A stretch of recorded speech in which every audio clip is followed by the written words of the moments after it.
Hi everybody, Nancy here. Today I'm going to talk about using SVG fonts in ZoomNotes, or sort of. All right, about a month ago, I discovered SVG fonts. I had never heard of them before. Um, and they must be kind of new because there's only a couple of software packages that can use them. I think maybe Adobe. I read it somewhere at the time and I can't remember where I saw it. I Googled and couldn't find it. But anyway, at the time I was shopping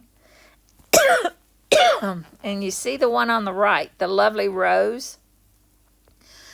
I wanted that font, and I got to thinking I had better ask Ed if we can use that because I had never heard of it, and because there were so few software packages that could use it, I thought I better ask Ed.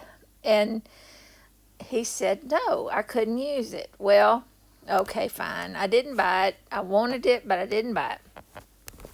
So yesterday, I already had this watercolor one over on the left, and I had never used it. I'd never messed with it, but something clicked in my brain that said, why don't try something? And so now the one on the left is free. I got it from defont.com, so y'all can go out and get that and play with it. But the problem with it, and why Ed said it wouldn't work, is that you can't change the color. It's black. Whatever you do, it's black. You can't change it like all the other fonts, the True Type and the Open Type. I think that's what OT font stands for. You can change that to any color you want it to be, but you cannot change this. So, or the SVG files. So I thought, well, I wonder if masking would work, and it does. I was so excited. I tested it. I did that one over on the left, and as soon as I figured out that would work, I went out and bought the one that I wanted in the first place, the one on the right. And you see the one on the left, it's watercolor. It's kind of mottled. It looks like watercolor. It's not. It's a little bit more translucent than a normal font. And I'm going to tell you, you can do the what I'm going to show you, but the difference in a normal font is the opacity of it, or see, like on the right, how parts of it are darker and lighter. I love that look. It looks like somebody dipped their finger in paint and tried to write a word. Now, that's one feature about SVG fonts.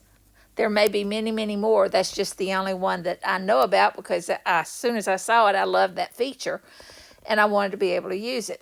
So anyway, what I did yesterday, I'm going to show you. I'm going to go to the next page. And, oh, shoot, let's see. Let me see what that is. Okay, yeah, that is an image. This right here over on the right. This is actual text. This is what I typed whenever I went to the A. See, there's the font up at the top, watercolor SVG. And then this over here, well, I'm not going to use it. It's, I think it is, I'm trying to select that. See, now that says shape properties. And you can't use, let me delete, well, let's see what that is. Yeah, that was one I created using that. I'm going to delete that. You can't use a shape or real text to mask. You have to have two images.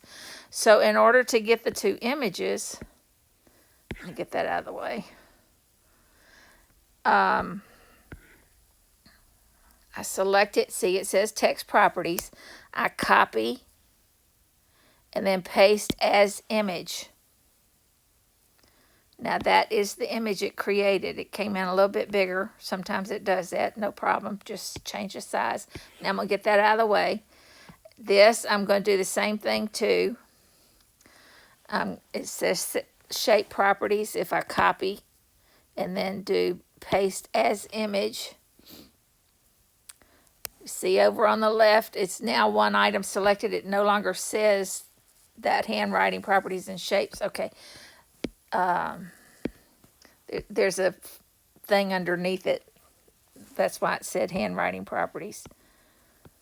Okay, so if I move that on top, or it's underneath because I did it first. So it doesn't matter any longer. Used to it mattered whether the top or the bottom was the thing that you were cutting, but it no longer matters. So I select this, and you notice that it's opaque. You can't see the text underneath it, but if I put it on top and I go down here and I do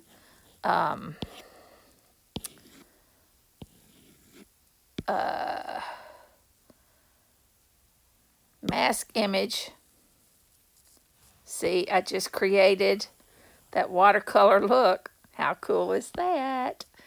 And you can do that with any SVG font. Okay. And the way I created this one, which I think looks a little bit more realistic, was I actually changed to the watercolor brush.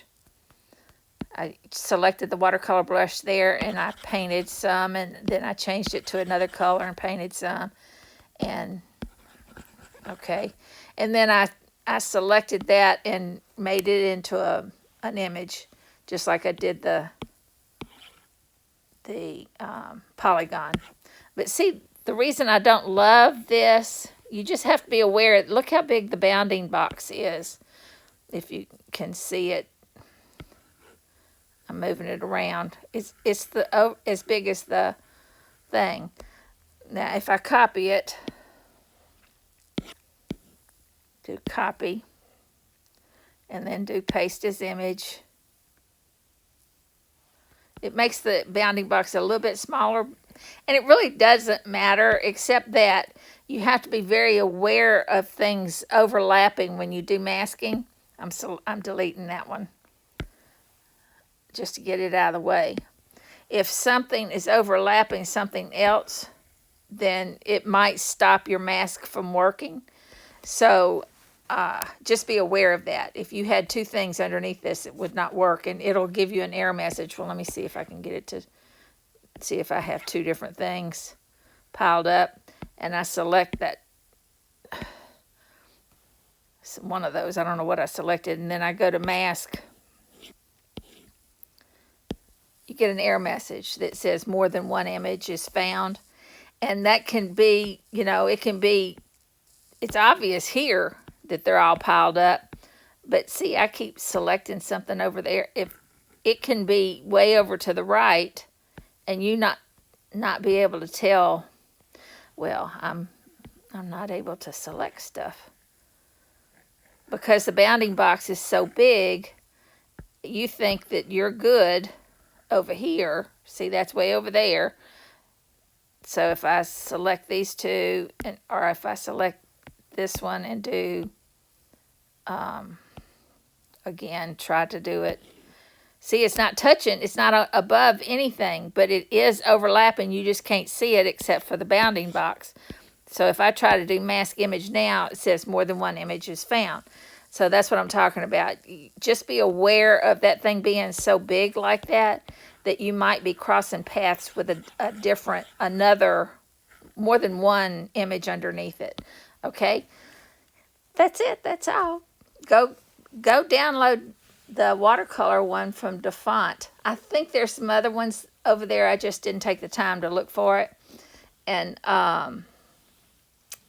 then again, I got it from designcuts.com, the other one that I like.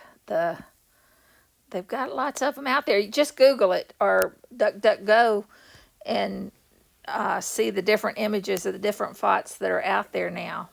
Okay? Anyway, y'all have a great day. Bye.